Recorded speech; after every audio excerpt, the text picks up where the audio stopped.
Good morning, students. Today we will discuss significance of principle of management. The principle of management derive their significance from their utility. It means कि इसकी जो आवश्यकता है या इसकी importance है वो इसके यूज़ के कारण बहुत ज़्यादा है। क्यों?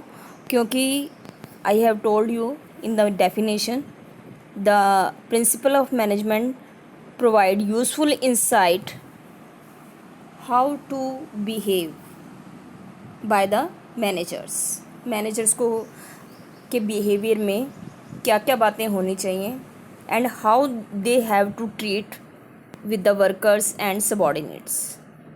तो टॉप लेवल अगर सुपीरियर हैं तो मिडिल लेवल सबॉर्डिनेट हैं, तो टॉप लेवल को मिडिल लेवल के साथ क्या डिसीज़न मेकिंग होना चाहिए, उनको क्या डिसीज़न लेने चाहिए और उनको कैसे अपने सबॉर्डिनेट को ट्रीट करना चाहिए। इसी तरह मिडिल लेवल मैनेजर्स को लोअर लेवल मैनेजर्स को कैसे ट्रीट करना चाहिए और लोअर लेवल मैनेजर्स को जो वर्कर्स हैं उनके साथ उनका बिहेवियर और उनका जो काम है, टास्क हैं, उनकी जो रिस्पॉन्सिबिलिटीज़ हैं, how they have to fulfil. All these guidance is provided by principle of management. The principle of management are general guidelines. They provide useful insight and they also provide how a manager should behave and how the various type of decision should be taken by the manager and how to implement the decision. And the significance of principle of management can be discussed in the terms of following points. You have to learn all these points bete. Any of the point can be asked in 3 marks. किसी भी point को आपको 3 number में पूछा जा सकता है और इसमें सबसे इम्पॉर्टेंट है how the principal of management help in optimum use of resources, how they help in changing environment, how the management principle help in fulfilling social responsibility. All these points can be asked in 3 marks question. तो पहले तो आपको ये सारे point learn करने हैं बेटे, learn all points and after that you have to give sufficient reason कि जो हम पॉइंट बता रहे हैं वो how it happens in the organisation with the help of principle of management. तो इसमें आपको एग्जांपल लर्न कर सकते हैं बेटे, और इसमें अंडरलाइन करके मैंने आपको लाइन, अब इस वीडियो में मैंने आपको अंडरलाइन कर रखी है लाइन, कि वो जो आप लाइन अंडरलाइन की हुई है उसको ज़रूर लर्न कर लेना, ठीक है बेटे। तो पहला हमारा जो इम्पोर्टेंस है कि principle of management provide managers with useful insight into real world situation. यानी कि जो हमारे प्रिंसिपल ऑफ मैनेजमेंट हैं, they increase the knowledge, understanding and ability to understand the various type of situation and problems in the organisation and how they can solve the problem. तो ये जो principal of management के द्वारा जब हम BCom करेंगे, MBA करेंगे या बीबीए करेंगे, तो मैनेजर्स में यही उनके पार्ट ऑफ करिकुलम में उनको सिखाया जाता है कि डिफरेंट टाइप ऑफ सिचुएशन में उनको क्या करना चाहिए। तो principle of management add the knowledge, ability and understanding, first line बेटे, to solve recurring problem of the organisation. तो ये जो प्रिंसिपल ऑफ मैनेजमेंट है वो मैनेजर को डिफरेंट टाइप की जो प्रॉब्लम्स हैं, दिक्कतें हैं जो उनको फेस करनी पड़ सकती हैं और किस मिस्टेक के करने से उनको कितना नुकसान हो सकता है, ये सब बातें उनको प्रिंसिपल ऑफ मैनेजमेंट के द्वारा सिखाई जाती हैं, ठीक है बेटे।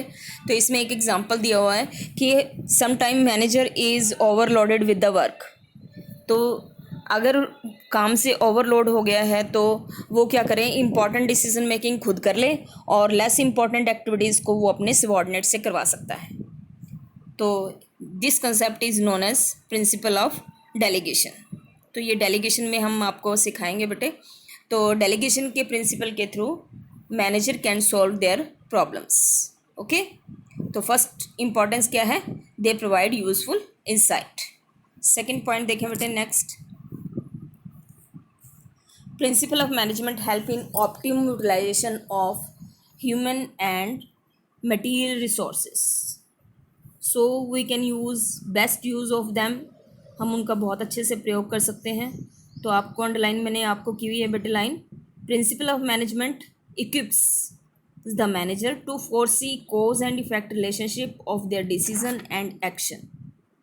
यानी कि प्रिंसिपल ऑफ मैनेजमेंट के जानने से मैनेजर को ये पता चल जाता है कि उसके क्या करने से क्या इफेक्ट पड़ेगा. फॉर एग्जांपल एक प्रिंसिपल है यूनिटी ऑफ कमांड. तो यूनिटी ऑफ कमांड अगर हम करेंगे तो it reduces confusion of the employees. Therefore तो जो वेस्टेज एसोसिएटेड है, जो गलत डिसीज़न लेने से हमें लॉस हो सकता है, उस प्रॉब्लम को वो जान जाते हैं. Therefore wastage associated with the trial and error approach can be reduce. तो हम उस पर एक्सपेरिमेंट नहीं करेंगे. हमें पहले ही बता दिया कि अगर यूनिटी ऑफ कमांड किया तो वर्कर्स की एफिशिएंसी इंक्रीज़ होगी, सबऑर्डिनेट की एफिशिएंसी इंक्रीज़ होगी. अगर यूनिटी ऑफ कमांड हम नहीं करेंगे तो it cause confusion on the part of subordinate. So principle of management help in optimum use of resources because it reduce the wastage associated with the trial and error approach. Okay, next point is they are scientific decision, thoughtful decision. तो because जो हमारे जो principle हैं they are derive with the experiment, observation and experiment. हमने feature में second feature में किया था. They are developed by observation and experimentation. So that is why just these principle are scientific in nature and they are free from biasness and prejudice. Prejudice का मतलब आप क्या सोचते हैं, आपको क्या अच्छा लग रहा है, इस बात पे प्रिंसिपल ऑफ मैनेजमेंट डिपेंड नहीं करते. तो मैनेजमेंट के जो प्रिंसिपल हैं क्या होना चाहिए इस बात पे डिपेंड करते हैं. तो इससे हमारी पर्सनल बायसनेस ख़त्म हो जाती है. हम किसी चीज़ को एक्सेस में फेवर नहीं करेंगे. जो होना चाहिए वही करेंगे. Okay, next point is they help in meeting changing environment. एक हमने फीचर इसमें किया था बेटे. They are flexible in nature, fourth point में. तो that is why they can be modified according to changing situation in the environment. तो ये फ्लेक्सिबल होने की वजह से बदलते हुए वातावरण में इनको बदला जा सकता है. ये भी इसका एडवांटेज है. अगर स्टिक हो तो हम बदलते वातावरण में इसको यूज़ नहीं कर पाएंगे इनको, क्योंकि जो हमारे मैनेजमेंट प्रिंसिपल हैं स्ट्रेट फॉरवर्ड भी नहीं यूज़ होते हैं. तो चेंजिंग एनवायरनमेंट के अकॉर्डिंग हम अपने सिचुएशन के अकॉर्डिंग इनको चेंज कर सकते हैं. ये भी इसका प्लस पॉइंट है. तो हमने 4 फीचर किए बेटे, इसके 4 इंपॉर्टेंस कर चुके हैं. Provide useful insight and help in optimum use of resources. They are scientific in nature and they are help in meeting the changing environment requirements. Fifth point is fulfilling social responsibility. जो हमारे social responsibility हैं toward the worker we can easily fulfil with the help of principle of management because they guide how the manager should treat various type of workers. For example, principle of equity है, ये underline किया हुआ बेटे मैंने. principle of equity emphasize there should be equality and justice in the behavior of managers. जब भी आपके जो सुपीरियर हैं अपने सबऑर्डिनेट के साथ दयालुता का और समानता का व्यवहार रखेंगे तो thereby there will it help in good coordination between superior and subordinate. अगर फेवरेटिज्म होगा और काइंडलीनेस मैनेजर के बिहेवियर में नहीं होगा तो वो अपने सबऑर्डिनेट से रिस्पेक्ट गेन नहीं कर सकता.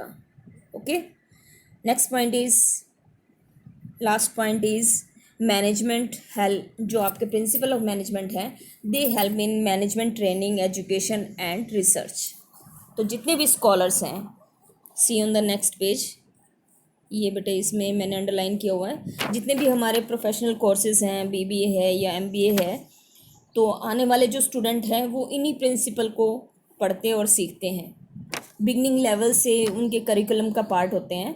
तो these very principle are help in increasing the knowledge in the administration और the management, and they are help in increasing the training, education and research of management to the student।